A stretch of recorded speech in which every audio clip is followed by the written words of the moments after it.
আসসালামু আলাইকুম। আমরা আমাদের ঘরের ছাদে ভুট্টা শুকানোর জন্য ভুট্টা ছড়াই দিছি। এখন দুপুর সময়, পৌনে একটা বাজে। এখন এই ভুট্টাগুলি পাও দিতেছি, মানে উল্টাই দিতেছি। আমার সাথেই থাকেন, দেখেন ভুট্টাগুলি যে এক পাশ থেকে উল্টে দিতেছি।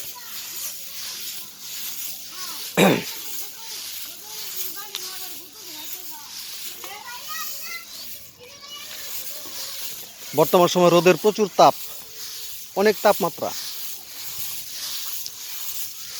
ভুট্টাগুলি প্রায় শুকিয়ে গেছে। অর্থাৎ বিকালে তুলবো, তোলার পরে বিক্রি করার জন্য ব্যাপারী বা পাইকার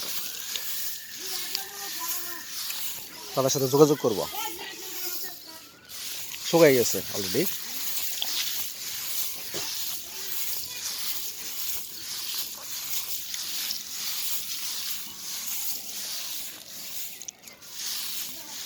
তো দর্শক, আপনারা একটা অনুমান করেন আমার এই ছাদে টোটাল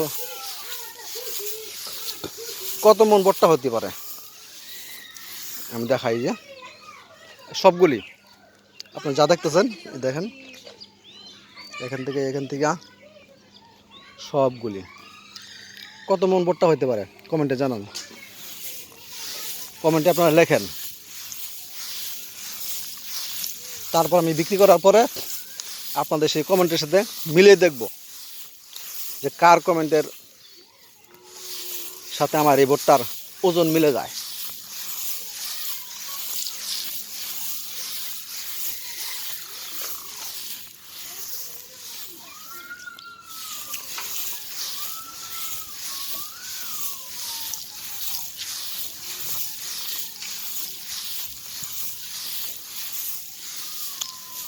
তো এটা আমার একটা ক্ষেতের ভুট্টা, 3টা ক্ষেত লাগাইছি।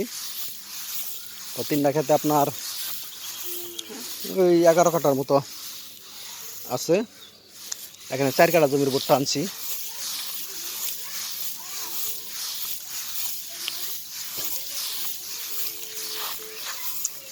আরও বাদ বাকি রয়ে গেছে, ওগুলি আমি পরে আনবো। এগুলির ঝামেলা শেষ করি, কাজকাম শেষ করি। এখন বর্তমানে ভুট্টার সিজন।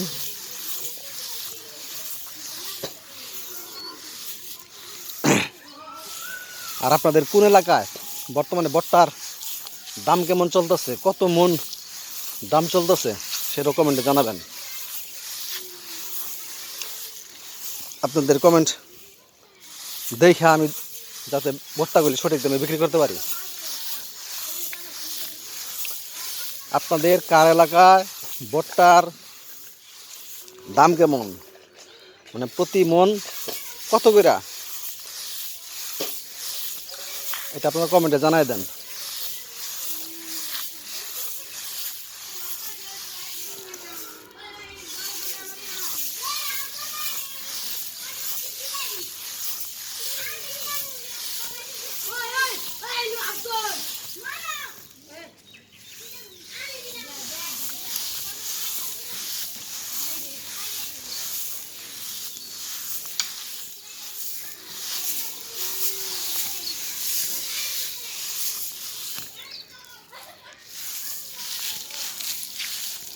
এই পাশে অল্প কিছু আলাদাভাবে দিছি, এগুলি একটু পরে উঠাইছি। তো ছাদে এটা একটু কাঁচা ছিল, আজকে রোদ দেওয়ার পর ওটার সাথে মিশিয়ে ফেলাম বিকালবেলা, এই আর কি। এই জন্য এগুলি আলাদা দেওয়া।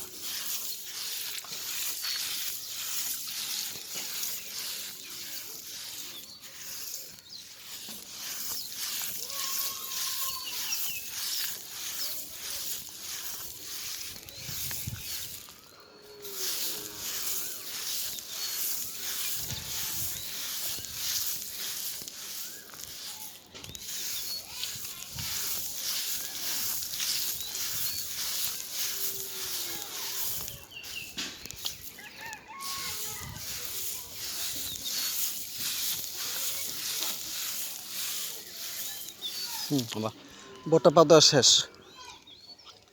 তো এই যে আমি আবারও দেখাইতেছি, এখানে কত মন ভুট্টা হইতে পারে কমেন্টে জানান। তো ভিডিওটা সবাই শেয়ার করে দেবেন, লাইক দিবেন, আর যারা নতুন আমার চ্যানেলে তারা আমার চ্যানেলটিকে সাবস্ক্রাইব করে দেবেন। তো সবাই ভালো থাকবেন, আল্লাহ হাফেজ।